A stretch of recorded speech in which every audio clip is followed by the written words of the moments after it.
परम वैष्णव होउचंदी देवाधिदेव महादेव। से दिन देवी पार्वती जाई महादेव को पचारुचंदी स्वामी त्रिलोक रे मो भली सुंदरी आउ किए अछंती।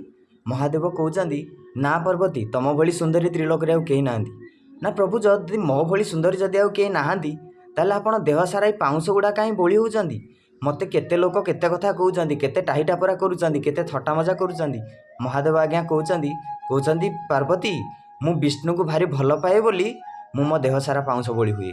पार्वती आज्ञा किसी बुझीपारे कहले प्रभु मत टे बुझेदेले ना पार्वती गोटे मनीष मरीगला कौन करा जाए ना चारि लोक कांधेकी पार्टी उच्चारण करती राम नाम सत्य है, हरि नाम सत्य है, कृष्ण नाम सत्य है, जगन्नाथ नाम सत्य है। हाँ ना नहीं पार्वती ना हाँ कहल कहल पार्वती मनीषटा मरीगला परे भी कि भाग्य तार देख जिते आसिक मशाणी रे जाली हो जाए ता पाउंस को मो देह सारा श्रद्धारे बोली हो जाए बोलिए शंकर भगवान की जय। जदि आपण भी महादेव को भल पाती ताहले महादेव गोटे सब्सक्राइब निश्चय करूँ, गोटे लाइक करूँ। जय महा।